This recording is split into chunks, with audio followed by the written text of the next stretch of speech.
for Sunday school work and for the uses of other departments important to this church society.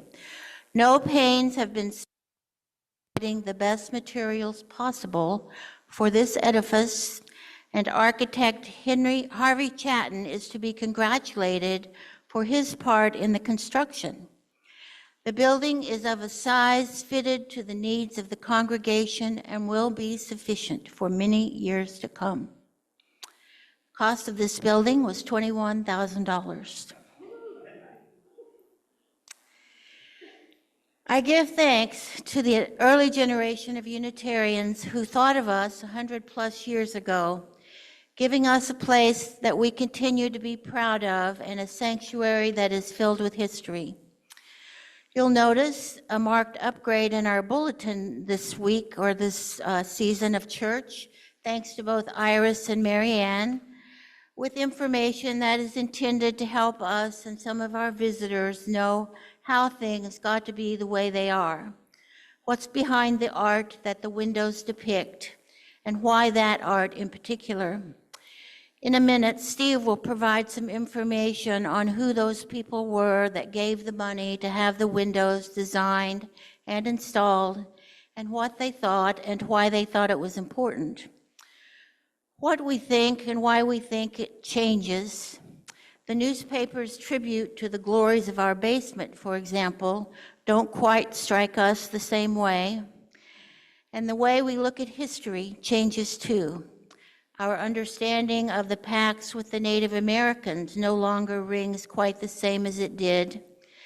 I mentioned in a talk a while ago that some churches are finding it important to offer what they call a reconciliation service, wherein they acknowledge the mistakes in their past thinking. As we said in one of our workshops, echoing the thoughts of Maya Angelou, when we know better, we do better. I wonder what those Unitarians would say if they could see us now. The church has had its up and down.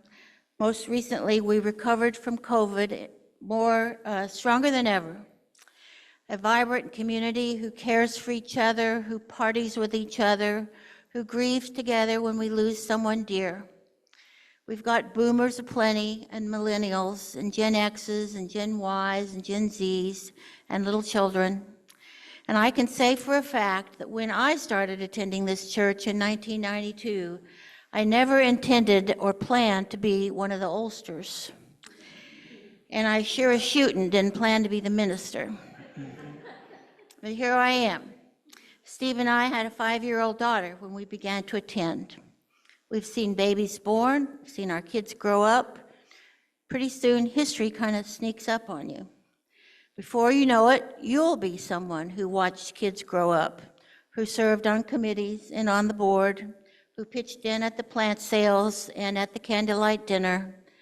The title I gave my talk today, Generation UU, is intended to remind you that there is a you that is stepping into our history. Some of you will recognize another line I included in the description of my talk, a quote from Delmore Schwartz, a poet. "In dreams begin responsibilities," he said. A fine and sobering thought. Think of those early Unitarians who dreamed of a new building and built it. Think of those through the years have kept our finances steady, our organization reasonable, and our systems running. They willingly accepted the you needed to keep who we are in Quincy through a century. Their dreams and their responsibilities merged. Through our water communion, we have merged for a new year. And so you are a part of our history now. Steve will come to tell us a little bit more about the windows, about who those people are who wanted us to remember them.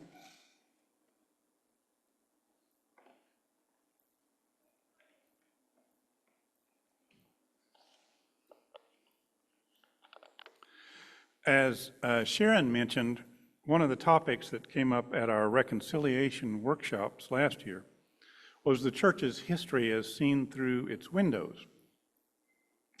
Of particular interest were the two in the Heritage Room. Here's their story as related in the book, Quincy Unitarian Church, 175 Years in Quincy, Illinois, published in 2014 by Deanna Drew and Frida Marshall.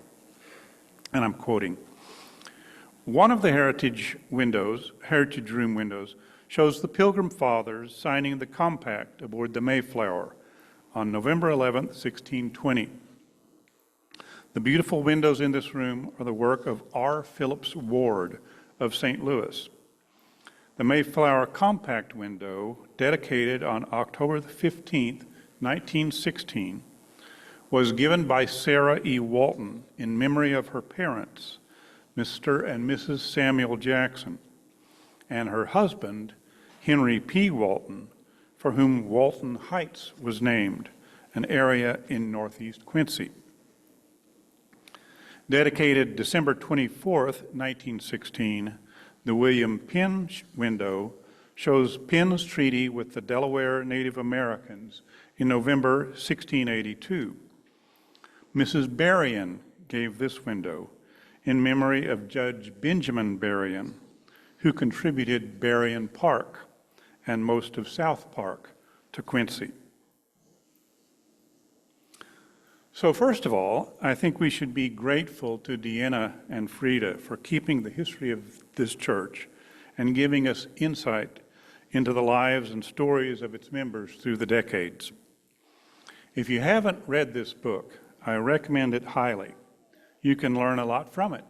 And I just noticed this morning that there's a copy in the church library if you want to borrow it, and look it over if you don't have a copy of your own.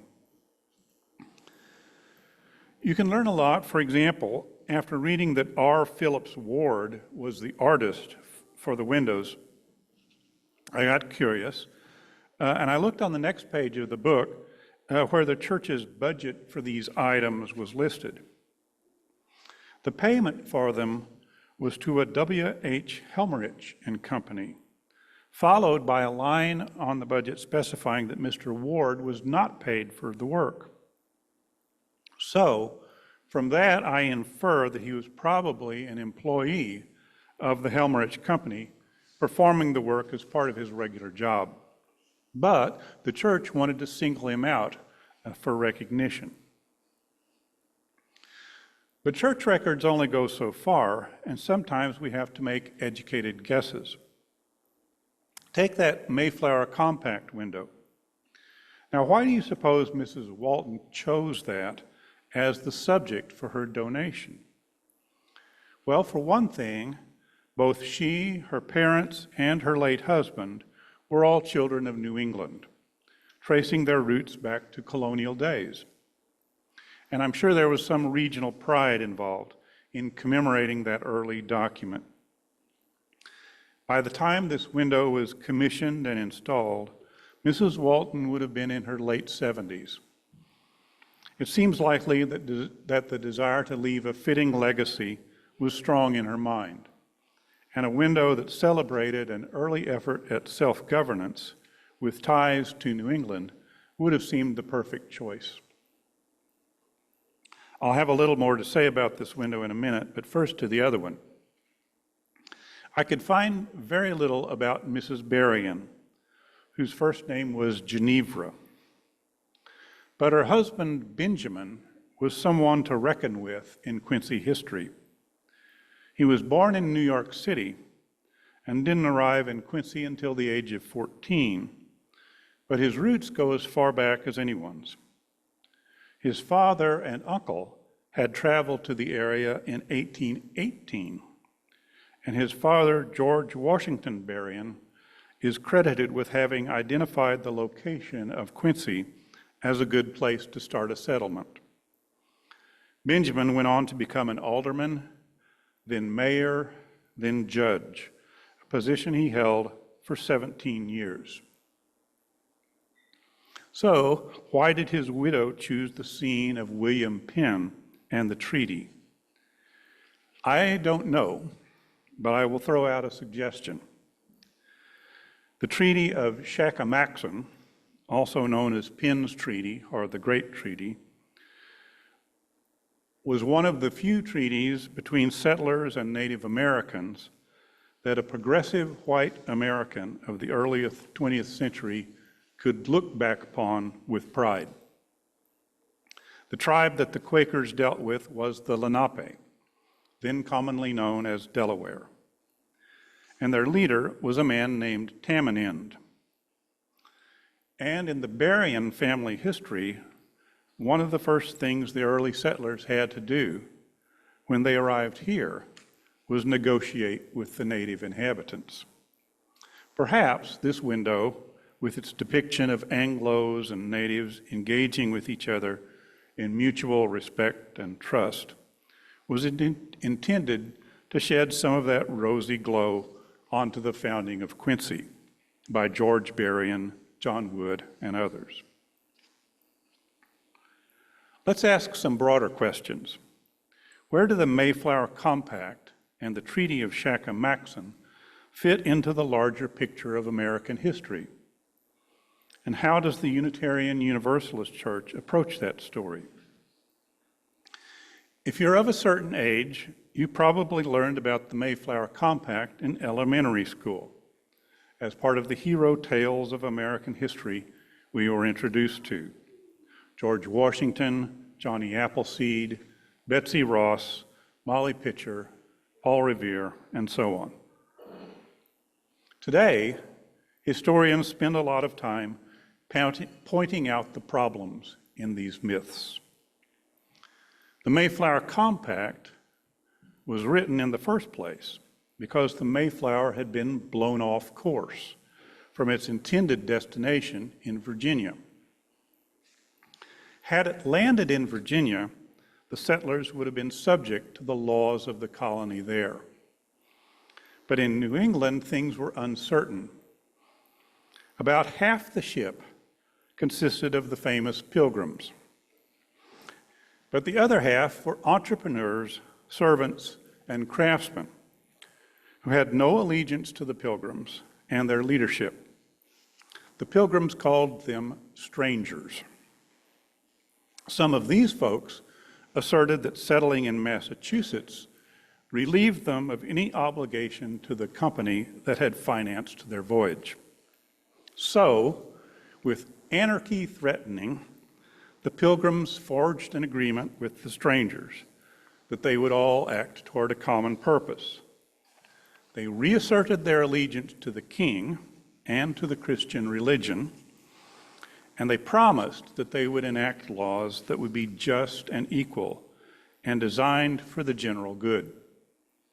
So, today we can see the Mayflower Compact as a kind of prenuptial agreement designed to put rules into place before they set foot on land, and thus to improve the chances that their backers would get a return on the investment.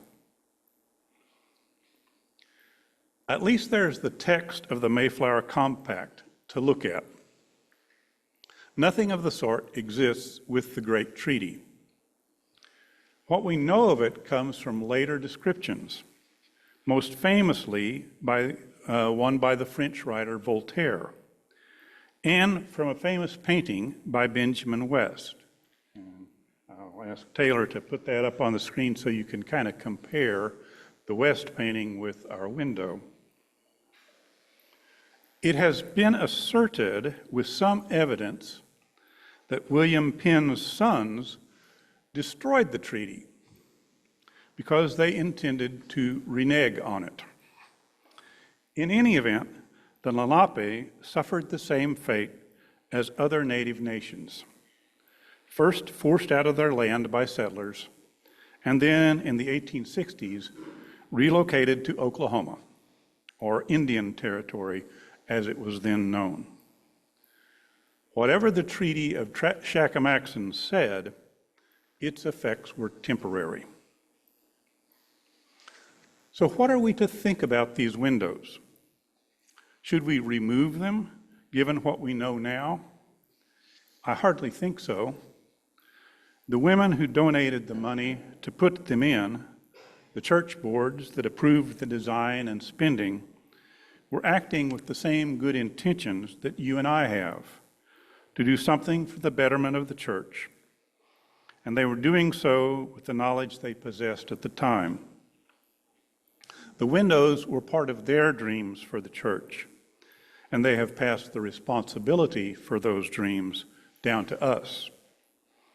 They are part of our church's history, warts and all. What we can do is try to understand them better, to add the things that are missing, or call attention to those things our predecessors did not see, such as the women and children of the Mayflower, who are missing entirely from the window, despite making up about a third of the passenger list. And we can talk about the composition of the William Penn window, which places Penn in the central position, alone among the Indians, with no clear counterpart who might be Tamanend. Compare that to the Benjamin West painting. You see, it portrays the treaty as more of an equal exchange between two groups. Penn and Tamanend face each other across the canvas, both looking serious and rather intense. Artists portray their subjects through the filter of their own experiences and preconceptions, and we perceive them through our own. That is as true today as it was 100 years ago. What we can hope to do is become more aware of the strengths and failings of those who came before us, and maybe by doing so, become more aware of our own.